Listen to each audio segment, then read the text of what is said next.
Welcome back to the Behind the Well show. Roger Abel here with Elias Randel. Elias, how was your 4th of July?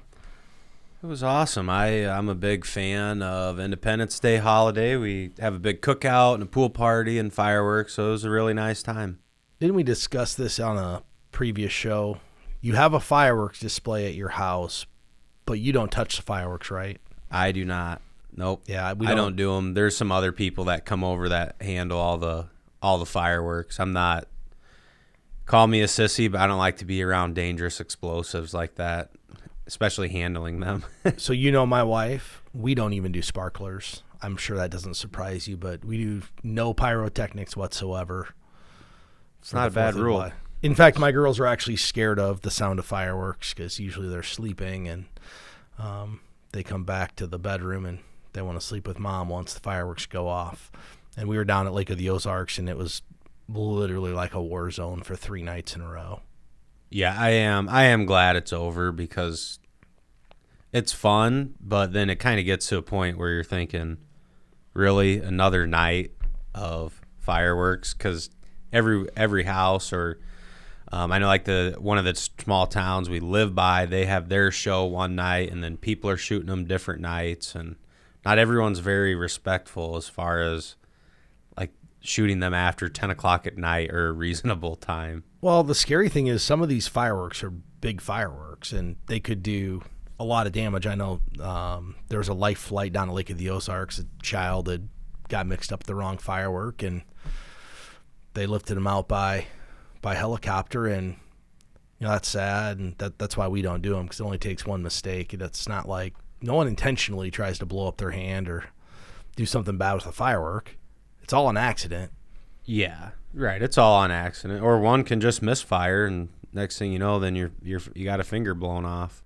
And it's that analogy is actually similar to retirement. There's certain what we call retirement killers that no one intentionally does. They just don't realize that they're doing them. That's one of the things we're going to talk today are the 6 retirement killers and how to avoid them at all costs.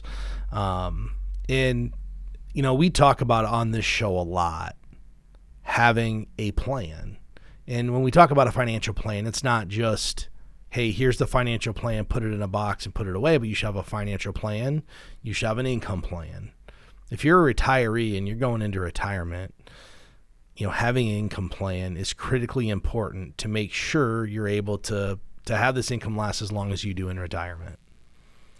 It is, and it's, I think, what better year or what better market to talk about it than now, right? I mean, this year is really showing people the power of having an income plan, having enough cash in your cash liquid bucket, and then also having a plan to refill that cash as you go through retirement. So hopefully you're not locking in losses in your account when the market's down. Well, and one of the challenging things now for people who failed to have this income plan is now they're trying to implement it. It's pretty hard to implement. I mean, it can be done. It just takes a lot of extra work to implement a good income plan right now. If you didn't have one going into a market that's down 20 to 25% in stocks and bond, the typical core bond fund is down 8 to 12%. It becomes more challenging. You were in my office this morning. We were sitting down looking at a client account who didn't do an income plan, new client to me. And we're trying to figure out what makes the most sense to sell to raise cash right now. It's hard to choose right now. It's hard to choose because everything's down. So, yeah, we try to pick the one where we're locking in the least amount of losses, and there's ways to offset it. But for the average person or even above average person doing this themselves, I would venture to guess they're going to make some potentially wrong choices in trying to figure out what they're going to sell if they're trying to do an income plan. And if they didn't, what are they doing? They're just selling their target date fund and locking in all of the losses. They're not going to get them back. And, I always use the analogy of the apple tree. They're just cutting a branch off the apple tree. Yeah. And there's been opportunities this year to raise some cash, I feel like, in certain areas. But, if you don't really have any help or a plan or any guidance and you didn't take advantage of those opportunities to clean up your portfolio, it's like, because it's easy to think, okay, well, I'm just going to wait a little bit longer, because we all want the same thing. We all want our account to go back to the highest value that it's ever been.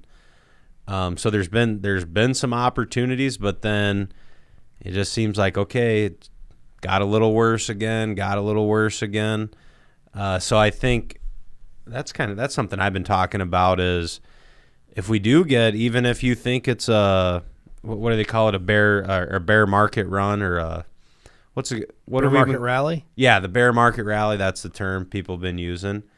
That might be, even if you think it's a bear market rally, that might be an opportunity to at least sell something at, it's probably still down, but not down as much, and take those opportunities to raise your cash, because that might be the best opportunity you get over the next 12 months maybe. Well, one of the things that I like to look at are, what is the opportunity cost going forward? If you sell a S&P 500 index fund, the probability that it comes back to its original value sooner rather than later is pretty good.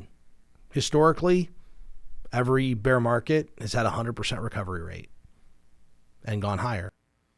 Conversely, if you're looking at selling a bond fund, I'm not sure how long it's going to take that bond fund to get back to the value it was at if you own a core bond fund. That's going to, yeah. So when you're saying, okay, I'm going to raise cash, which one has the least amount of growth potential long term? And that's some of the things I look at in the portfolio when I'm doing that, is what's the smallest branch of this apple tree I could cut off? Which one's going to produce the least amount of apples for me long term? Yeah, that's good advice there. The great way to just not have this problem is, before you go into retirement, have a plan of how you're going to get the money out. So that's one. Retirement killer number one is not having a retirement income plan in writing. Two, and we've seen these before, but this is using pie in the sky investment returns. So what is this? This is just assuming we are going to make 11% a year, and that's the number you're going to assume you get for retirement. And I understand there are investments out there that have averaged 10, 11, and 12% for a very long period of time. And I'm not here to tell anybody that they can't average that return. I think you can. But what you can't do is use a static return scenario. And what I mean by static is you use the same 11% every single year and never assume that the market goes down in value, because that will never happen. The better way to do this is use what's called a Monte Carlo simulation that can simulate the different sequences of returns to give you a more accurate projection of what retirement might look like. Well, and variance and then sequence of returns, that's one of the most challenging things in financial planning, to kind of account for those. And even things like Monte Carlo simulations, I mean, it's still a projection, so it's obviously not going to be perfect, but you have to have some way to make a really good decision. And then as far as, like you were talking about, if you're going to count on higher investment returns like 10% or more, well, the reality of that is you're going to have to own probably investments oriented towards growth, right? So then the question is, well, does that even fit your risk tolerance? Are you an investor that can stomach those fluctuations? And a lot of retired people, some of their money can fluctuate like that, and it's not that big a deal to them. But, most people, I know a lot of the clients we work with, very large fluctuation in their accounts. Especially if they're taking money out, it seems to be extra painful and outside of probably what they can actually handle for risk. So, if you're going to make assumptions like that, you also have to be able to invest in those styles of investments too. And I think that's a good insight. In people, in my opinion, a lot of times that say, yep, I'll have an all stock portfolio forever, don't have a realistic assessment of their risk. And what I mean by that is, when you're 22, it's easy to own all stocks. When you're 62, I'm not sure you'll own all stocks. When you're 50, I'm not sure you'll own all stocks. Over time, our perception with money and our relationship with money is going to change. Yeah, and I mean, that's to your point. That's what I think. I think I'll always own a 100% stock portfolio. Well, easy. That's easy to say when you're 33 years old. I actually think you probably will too. I probably have a better chance of actually doing that than you've armed yourself because of what we do. We've armed ourselves with the information that shows that 100% stock portfolio over time historically has always done significantly better. And as long as you understand that there's going to be ups and downs, and you understand that your relationship with money is, I'm not going to sell this investment when it's lost money. Assuming you own index funds, obviously if you own individual stocks, we've talked about that in the past. There's no guarantee that an individual stock will come back. But I believe that you have the fortitude to potentially do that. But I even think of myself at some point, if I have a portfolio that's worth X, let's say it's whatever number, and I need to generate a certain amount of income, and I could buy a bond or some income producing asset and just get enough dividend to cover my living expenses, well, then maybe I would do that. Maybe I'd say, okay, well, here's however much money I need to put into this fixed income security to give me the income I need for the rest of my life. Well, then maybe I would go not have a 100% stock portfolio. But my growth money will be 100% stock forever. Always. Right. But it's because we have the information. That's what we try to do on the show, is arm people with information to make sure they're making good investment decisions. 3 is taking too much risk with investments. And this is basically what we just talked about. And when we say risk, there's different levels of risk. I mean, you have stock market risk, but within the stock market, there's all these different sectors and asset classes. So when we say risk, it doesn't mean stocks are all inherently risky. They have more risk than bonds, but there's certain stocks that are riskier than others. For instance, if you were buying technology funds hold more risk than a S&P 500 fund typically. There's more standard deviation. So a lot of people, though, think that the best way to make up for doing a poor job of savings is to take more risk. I'll give you a great example, Elias. I'm going to go back to like 2013 and 14, 2012, 13, 14. MLP funds were all the rage. You remember this? I remember MLP funds were energy independent, paying 8-9% dividends. Sounds great.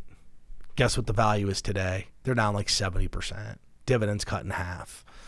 But people, that was a way, hey, there's this fund here. We could overcome our shortcoming of saving, get a higher dividend yield. Don't chase the yield. Like, don't take more risk than you need to take. We always think of risk just in stocks. You can take risk in the fixed income market too. There's high risk, high yield bonds. High yield bonds have historically done well. That doesn't mean they'll always do well. Right, and you usually see that when people are chasing yield, because that's the only way you're going to get the extra yield is by taking more risk. Extra risk. And you can make a very good argument for like an economic environment like we're in now. You can make a very good argument that you absolutely shouldn't be chasing yield right now. You should be looking for quality in your fixed income, because are we in a recession or not? We have rising interest rates. Inflation is so high. So that's probably something to keep in mind is, that dividend sounds great, but is that within your risk tolerance? That's probably the next thing to start thinking about. And why is that dividend so high? That's the other question. First question to ask. Why is it so high? What's it mean? Is it signaling? Are they going to cut the dividend? That's the first thing to think. Are they going to cut the dividend? Because think about how a dividend gets high. It means that the prices went down. If a stock had a dividend of 4% and now it's 8, you can buy it at 8. That means the prices went down to get the dividend to 8. Normal investors don't think about that. People that aren't doing this every day aren't thinking about that. They're saying, man, the dividend's 8%. That sounds good. Well, if I saw a stock with an 8% dividend, you know what I'd think? When's it getting cut? Right. Yeah, that's the first thing that comes to mind. If it's that much higher than where the 10-year Treasury's paying, when's it going to get cut? There's certain companies out there, the Verizons of the world, that have a steady dividend, but it's still 4% of the share price, and those are stocks that are designed to pay dividends. They're not, but if the dividend was all of a sudden 8 or 9% because the price went down, I'd just be saying, well, when's it getting cut? Pretty soon, probably. Pretty soon. I think number 4 on this list, Elias, is actually a really, really good one. Being so miserly, you can't enjoy retirement. We talked about this on our radio show either a week or 2 weeks ago, and I actually we talked about this a little bit, and I think, in my opinion, I think retired people could actually spend a little bit more money. I know there's some data here talking about people are spending too much, but I think something to keep in mind and to make part of your planning is, how much am I going to spend, and then what am I going to spend on enjoyment and having fun? Because if, really, why did you save all this money? To just have it? Or do you want to enjoy it? Do you want to enjoy it with your friends and family? So, I think when we talked about this, I think, one, planning can actually help you enjoy your retirement more, because then you just feel like, okay, I have permission to spend this because I know it's going to work out. And if that's what you need to do it, then, that's something you should consider. We talk about this all the time. Have a plan. My parents are getting ready to retire. I straight up asked my dad, what's your plan? What are you going to do in retirement? I asked my mom, what are you going to do? They like to camp. Outside of that, they don't have any hobbies. So they're going to have to figure out something to do in retirement. I think my mom will volunteer. Maybe my dad will teach part-time. I don't know. But what is your plan? Because they are the type of people that'll spend very, very little. And for some people, maybe retiring is not the thing that they should do if they're going to be so worried about the money. Even if we've had people, Elias, that come in here and their probability of success is very high. But still retirement or retiring early for them may not be the greatest course of action, because they might just be miserable worrying about how they're going to spend this money. And think about it, for most people, though. It's probably, and I don't know because I'm not retired, but I'm going to guess it's a very hard transition. I've seen this with people. They spent the last 30 or 40 years of their life, and every single person has told them, or media, financial advisor, 401k provider, you can't touch this money. It's like this basket with a golden lock on it. You can't touch this money. You can't touch this money. And then one day you're like, oh yeah, by the way, you get to touch this money. It's time to get into that cookie jar. There's got to be a mental block that they still don't feel good about getting into the cookie jar, especially today. And it's one of the reasons we use that bucket approach with people. You can set up, hey, this is my leisure bucket. We ask people when they do a financial plan, because I think this is a disconnect in our industry. A lot of advisors are putting together plans. They're doing a great job, but they ask the client, how much are you going to spend? And when you ask that question to a client, or if I ask that question to you, when they think, how much am I going to spend, they're thinking about their monthly budget. I asked my mom this question, and she gave me a number that was so low. I'm like, that's not true. That's what you're going to spend like on a monthly basis on the bare necessities to get by. But realistically, you're going to buy a new camper every 5 years, and you're going to camp. You're going to need a new truck, and you're probably going to want to have a little fun. And oh yeah, I didn't think about that. How many people don't think about that? When you say how much you're going to spend, they take out they go to everydollar.com or whatever. That's where I use, through Dave Ramsey, his website, to do the budget. They just go to that and like, oh yeah, this is what I'm going to spend. Yeah, so their mind just goes to bills. People think, okay, what I spend is my bills, but that's not true.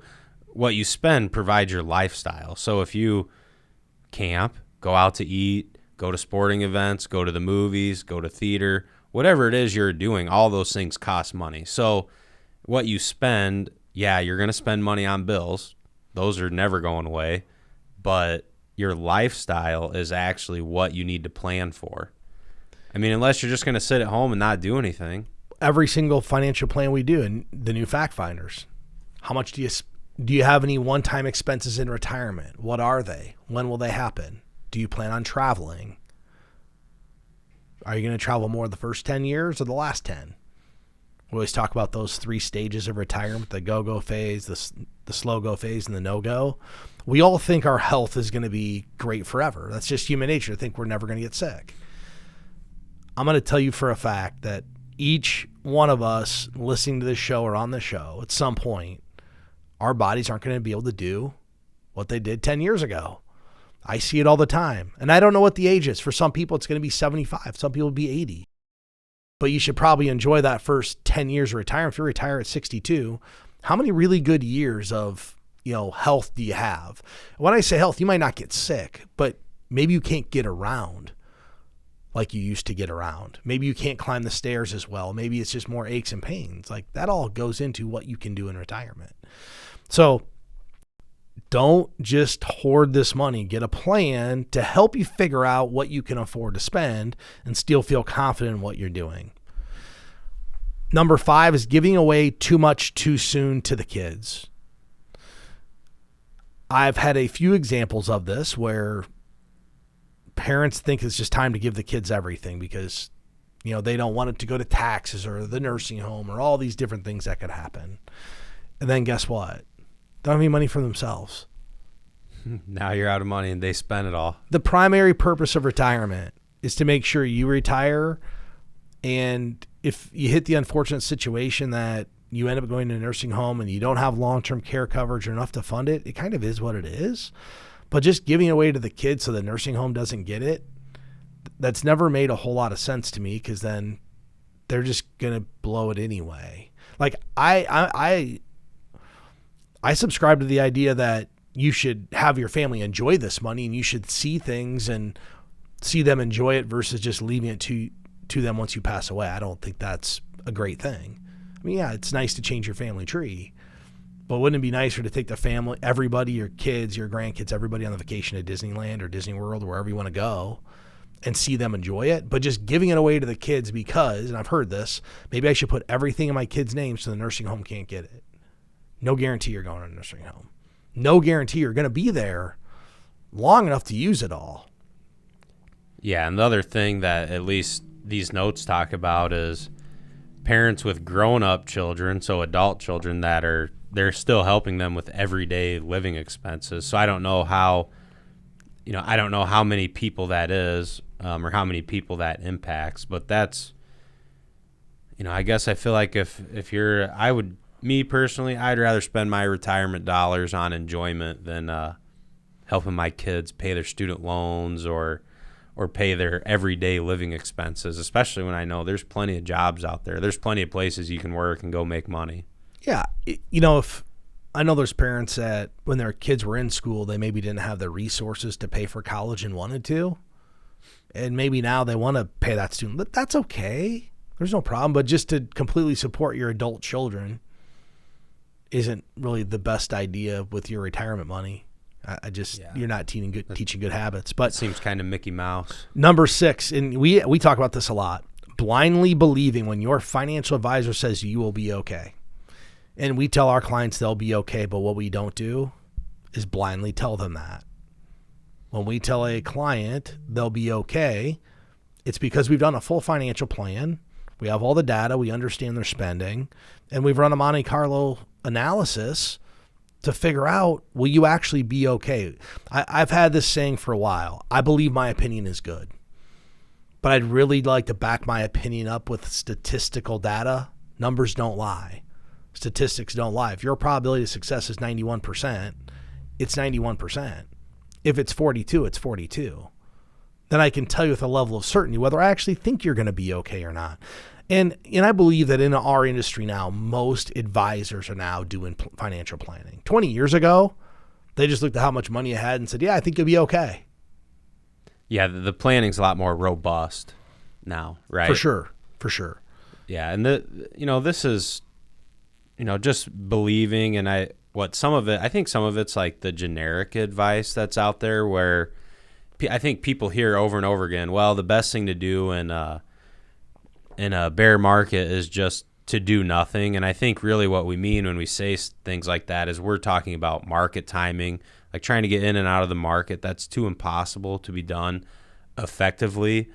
But if you've done a plan and then you're not reacting to market conditions, it might feel like you're doing nothing, but you've already done the work, right? You've proactively done the work, and I think our firm does a good job of being financial planning kind of focused, where the decisions we're making aren't just based on, well, this is what I think is going to work, or based on emotion or anything like that.